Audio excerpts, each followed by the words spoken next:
Hello everyone, welcome back to my channel study for employment. So दोस्तों, मेरे कुछ subscriber जिन्होंने मुझे कमेंट करके बोला था कि मैं एनसी वेब पे एक इंडिविजुअली वीडियो बनाऊं। सो दोस्तों, ये वीडियो जो है वो एनसी वेब पे ही है।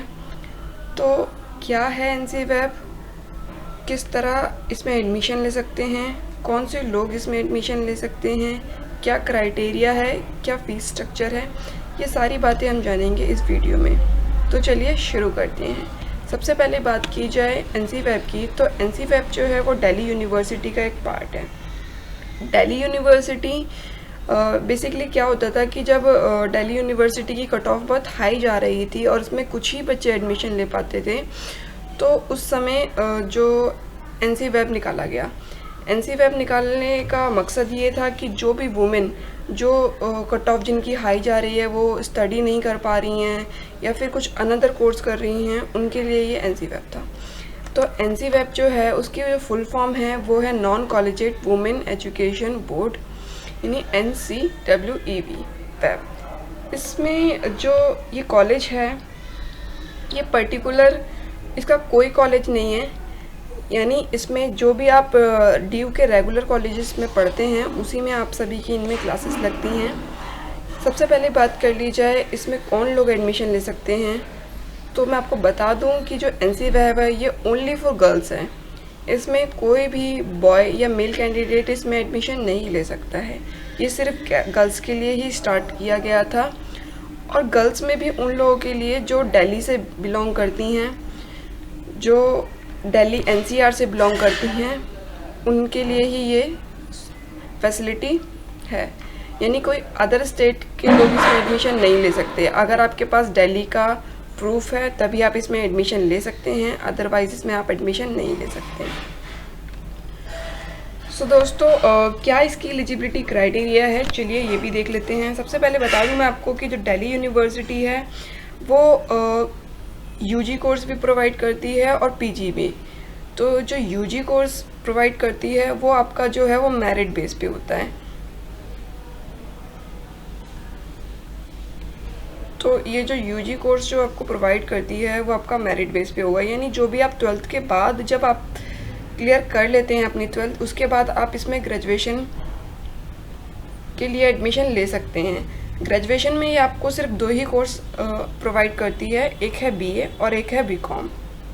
यानी जो लोग आर्ट साइडेड से हैं वो BA करते हैं और जो लोग कॉमर्स साइडेड से हैं वो BCom करते हैं। साथ ही ये PG कोर्स भी प्रोवाइड करती है। बट इससे पहले मैं आपको बता दूं कि ये जो ग्रेजुएशन कोर्स जो इनका होता है उसमें आप किस तरह एडमिशन ले सकते हैं। तो इसके लिए आपको करना ये होता है कि आप UG या PG एनसी वेब में एडमिशन लेना चाहते हैं, उसके लिए आपको नॉर्मली DU की साइट में जाके जो आप रेगुलर वाले फॉर्म भरते हैं, रेगुलर उस फॉर्म को फिलअप करना है, और ऑटोमेटिकली वहाँ पर एक ऑप्शन होता है कि आप एनसी वेब में भी अप्लाई करना चाहते हैं, तो वो ऑटोमेटिकली फिलअप होता है। और साथ ही अगर आप बाय चांस उस ऑप्शन को अनक्लिक कर देते हैं तो आपका इसमें एडमिशन नहीं हो सकता। बाकी इसका जो एडमिशन होता है वो कट ऑफ के थ्रू होता है, और जो भी इसकी कट ऑफ होगी उसके थ्रू एडमिशन होता है आपका। साथ ही इसमें जो डॉक्यूमेंट्स वगैरह लगते हैं, वो इसमें डॉक्यूमेंट जो है वो नॉर्मली जो आपके और कॉलेजेस में लगते हैं वही आपको इसमें डॉक्यूमेंट देने होते हैं, एक्सेप्ट कि आपको एक प्रूफ और देना पड़ेगा कि आप दिल्ली से ही बिलोंग करते हैं।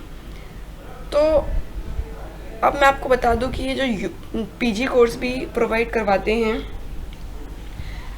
और इसी के साथ मैं आपको ये भी बता दूं कि जो कॉलेज है ये आपको काफ़ी अच्छे कॉलेजेस देते हैं। मतलब ये रेगुलर कॉलेज में ही आपका इसमें होता है एडमिशन। जैसे आप रेगुलर कॉलेज करते हैं और रेगुलर में आपको Mirinda house, Hansraj college, lady Shri Ram college, Aurobindo college, या नॉर्थ साइड कॉलेज या साउथ साइड कॉलेज जो प्रोवाइड होते हैं रेगुलर में, वही कॉलेज आपको एनसी वेब में भी प्रोवाइड होते हैं। बट कंडीशन ये होती है कि जो एनसी वेब के लोग हैं वो सिर्फ उनको संडे या सैटरडे जाना पड़ता है एज पर कॉलेज के रूल, क्योंकि जैसे सेंट मैरी स्कूल हो गया, ये जो है वो सैटरडे को क्लासेस देता है, अपनी संडे को नहीं देता है। तो कुछ चुनिंदा कॉलेज हैं जो सैटरडे को क्लास देते हैं, कुछ चुनिंदा कॉलेज है जो संडे को क्लासेस देते हैं। और साथ ही ये जब आपके रेगुलर वालों के मिड सेमेस्टर के ब्रेक होते हैं तब आपको रेगुलर जाना पड़ता है। एनसी वेब में क्लासेस जो होती हैं वो कंपलसरी होती हैं लेना आपके, क्योंकि ये टाइप ऑफ रेगुलर ही होता है। तो एनसी वेब उन लोगों के लिए बहुत बेटर ऑप्शन है जो लोग कोई कोर्स कर रहे हैं साइड बाय साइड, जैसे कंप्यूटर कोर्स कर रहा है कोई, या फिर सीए या सीएस इस टाइप का कोई कोर्स कर रहा है, तो वो साइड बाय साइड ग्रेजुएशन भी कर सकते हैं अपनी। और सबसे अच्छी बात ये होती है एनसी वेब की कि आपको जो फैसिलिटी है वो पूरी रेगुलर टाइप मिलती है। यहाँ पर आपको फेस्टिवल फेस्ट वगैरह सारे आप इसमें फैसिलिटी ले सकते हैं, जैसे यहाँ पर डिबेट कंपटीशन, और साथ ही प्लेसमेंट भी होता है यहाँ पर बच्चों का।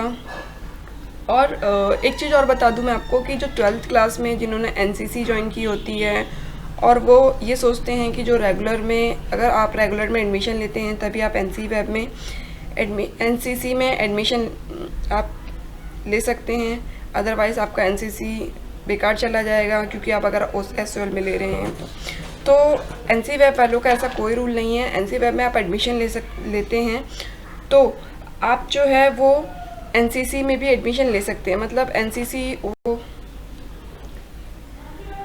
जो अपना मार्शल आर्ट वगैरह में अपना करियर बनाना चाहते हैं या पुलिस में बनाना चाहते हैं, उन सब के लिए जो है एनसी वेब वो अलग से ही अपॉर्चुनिटी देता है। साथ ही ये अपॉर्चुनिटी देता है जो बच्चे स्पोर्ट्स में अच्छे हैं उनके लिए भी ये एक अच्छी अपॉर्चुनिटी देता है। उनके लिए भी इन्होंने कुछ क्राइटेरिया कोटा फिक्स कर रखे हैं।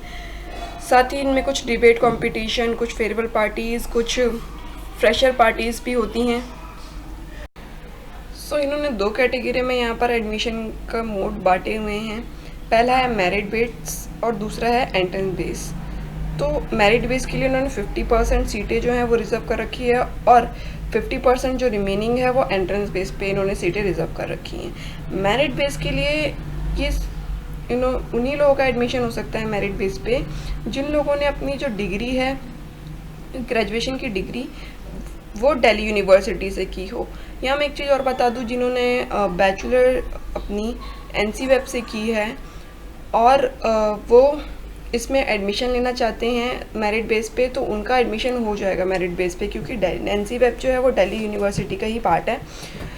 एंड साथ ही एंट्रेंस बेस उसके लिए है जो जिन्होंने अपना जो ग्रेजुएशन है वो किसी अनदर यूनिवर्सिटी से किया हुआ है, जैसे कि आईपी यूनिवर्सिटी या कोई सी अनदर यूनिवर्सिटी से अपना जो ग्रेजुएशन है वो किया हुआ है, उनके लिए है ये एंट्रेंस बेस। तो ये बहुत अच्छा प्रोसेस है, उन लोगों के लिए भी एडमिशन ले सकते हैं जो लोग जिन्होंने बाहर से किया हुआ एडमिशन। तो वुमेन जिन्होंने अप्लाई नहीं किया है वो अप्लाई कर सकती हैं, क्योंकि ये साइड बाय साइड उनके लिए भी अच्छा है। जो होता है क्या है कि कुछ लोग जो हैं ग्रेजुएशन पास करने के बाद ही जॉब करने लग जाते हैं। सो जो एनसी वेब है वो आपको एक अच्छी अपॉर्चुनिटी देता है कि आप साथ साथ अपनी जॉब के साथ साथ अपनी मास्टर्स भी कंप्लीट कर सकते हैं। साथ ही मैं आपको बता दूं कि इसका जो टेस्ट है वो दोनों बेस पे होगा, मेरिट और एंट्रेंस बेस, मतलब जो भी आपका एडमिशन होगा। रिज़र्व रिलैक्सेशन की बात की जाए तो यहाँ पर PWD के लिए एक अलग से ही रिलैक्सेशन मिलती है, बाकी किसी कैटेगरी के लिए रिलैक्सेशन नहीं मिलती है। कोर्स की जो सीटें हैं इन्होंने दो पार्टों में डिवाइड किया है, एक है मेरिट बेस और दूसरा है एंट्रेंस बेस। मेरिट बेस में इन्होंने जनरल, EWS, OBC, SC और ST की जो सीटें हैं वो अलग से रिज़र्व कर रखी हैं, और एंट्रेंस के लिए भी इन्होंने सेम प्रोसीजर अपनाया हुआ है। जैसे कि MSc मैथमेटिक्स के लिए इन्होंने मेरिट बेस पे 41 टोटल इनकी सीट्स हैं और एंट्रेंस बेस पे इनकी 42 सीट्स हैं। साथ ही MA अरेबिक में 61 सीट्स हैं टोटल मेरिट बेस पे, और एंट्रेंस बेस पे इनकी 62 है। MA बंगाली में 61 सीट्स हैं मेरिट बेस पे और 62 सीट्स हैं एंट्रेंस बेस पे। MA इंग्लिश में 61 सीट्स हैं मेरिट बेस पे और 62 सीट्स हैं एंट्रेंस बेस पे। तो ये सारी इन्होंने दे रखी है कि कितनी सीट्स हैं, इन्होंने जो बांट रखी हैं। साथ ही मैं आपको बता दूं कि एमए और एमएससी मैथमेटिक्स वही कर सकते हैं जिनके पास सेकेंड ईयर में जिन्होंने 2 साल मैथ्स पढ़ी हो, एटलीस्ट मैथ्स और स्टैट्स पढ़ी हो। यानी साइंस के स्ट्रीम्स के जो स्टूडेंट्स हैं वो भी इसमें एडमिशन ले सकते हैं। साथ ही जिन्होंने बीकॉम जो है वो अपनी ऑनर्स से की है, यानी बीकॉम ऑनर्स की है, वो भी इसमें एडमिशन ले सकते हैं। और एमए अरबी, MA Bengali, MA English, MA Hindi, MA history, MA Persian, philosophy, MA pol science, Punjabi, MA Sanskrit और उर्दू, ये एमए के लिए, इन मास्टर्स को करने के लिए आपके पास बैचलर होना चाहिए इन्हीं पर्टिकुलर कोर्सेज़ पे। जैसे आप मान लीजिए एमए पंजाबी करना चाहते हैं तो आपके जो ग्रेजुएशन है वो पंजाबी में होनी चाहिए, तभी आप इसमें एडमिशन ले पाएंगे, अदरवाइज़ आप इसमें एडमिशन नहीं ले पाएंगे। दोस्तों, बात कर ली जाए इनकी जो इन्होंने मांगी हुई है एलिजिबिलिटी, तो जो जनरल कैटेगरी के लिए इन्होंने मांगा है 50% मिनिमम परसेंटेज होनी चाहिए, तभी आप इसमें एडमिशन ले सकते हैं, अदरवाइज़ नहीं। इसी के साथ ओबीसी के लिए 45 और एसटी एससी के लिए इन्होंने कोई कैटेगरी मेंशन नहीं की है। एसटी एससी पीडब्ल्यूडी के लिए यानी कितने भी परसेंटेज के वो लोग हों, मतलब कितने भी परसेंट आए हों उनके, वो एडमिशन ले सकते हैं इसमें। ऐसा कोई इन्होंने क्राइटेरिया फिक्स नहीं कर रखा है। साथ ही इस यहाँ पढ़ने के लिए आपको मैं बता दूं कि क्योंकि जो NCVAF है वो कोई भी रेगुलर कोर्सेज प्रोवाइड नहीं करता है, तो ये कोई आपको हॉस्टल प्रोवाइड नहीं करेगा। पर हाँ, आपके लिए एक गुड न्यूज़ है कि आपको बस की फैसिलिटी प्रोवाइड करता है, जिससे ये बस पासेस वगैरह आपको प्रोवाइड करता है। और इसकी जो फ़ीस होती है पीजी और यूजी की जो फ़ीस होती है वो कुछ 4000 के आसपास होती है बीए और बीकॉम के लिए। साथ ही इसमें जो फ़ीस होती हैं पीजी की वो है 4520 रुपये, जो कि दिल्ली यूनिवर्सिटी से जिन्होंने पास की अपनी ग्रेजुएशन, और 4620 रुपये जो कि अनदर यूनिवर्सिटी से जिन्होंने पास की है। साथ ही जो नॉन कॉलेजेट है, इसमें एक चीज़ मैं आपको बता दूं कि नॉन कॉलेजेट का ये भी रूल है कि आप जैसे मान लीजिए आपका एडमिशन हो गया है नॉन कॉलेजेट में पीजी कोर्स में, तो आपको इसमें अपडेट रहना पड़ेगा, क्योंकि कई बार ऐसा होता है कि नॉन कॉलेजेट की साइट्स में अपडेट करने में उनको टाइम लगता है या वो अपडेट नहीं करते हैं। लेकिन अगर आप इनके अटैच में रहेंगे फ़ोन के थ्रू, मेल के थ्रू, तो ये आपको चीज़ें प्रोवाइड करते रहेंगे, आपको बताते रहेंगे कि आपको कौन कौन से फॉर्म्स भरने हैं या आपकी क्लासेस कब से शुरू होंगी। इस टाइप की आपको इंफॉर्मेशन ये देते रहेंगे। साथ ही मैं आपको ये बता दूं कि जो NCVAF है वो लाइब्रेरी फैसिलिटी और कोई भी कंपटीशन में पार्टिसिपेशन करने की facility, sport facility, NCC facility, ये सारी फैसिलिटी आपको प्रोवाइड करती है, जो कि बहुत अच्छा है, क्योंकि एक एज अ रेगुलर कॉलेज में ये सारी फैसिलिटी प्रोवाइड की जाती है। और इसमें एक चीज़ बहुत अच्छी ये होती है कि आपके शुरू से लेकर एंड तक सेम ही टीचर रहते हैं, तो आप सेम ही टीचर से मिलते हैं, तो आपको इतनी दिक्कतों का सामना नहीं करना पड़ता। आपका सेम ही कॉलेज रहता है फर्स्ट से लेकर थर्ड ईयर तक, या फिर जो भी MCOM कर रहे हैं फर्स्ट ईयर से लेकर सेकेंड ईयर तक, मतलब फाइनल ईयर तक, तो सेम ही कॉलेज रहता है, तो आपको कोई भी अनकम्फर्टेबल जैसी फीलिंग नहीं आ सकती इसमें। दोस्तों, जिन्होंने भी अप्लाई नहीं किया है वो अप्लाई कर सकते हैं इस कोर्स के लिए।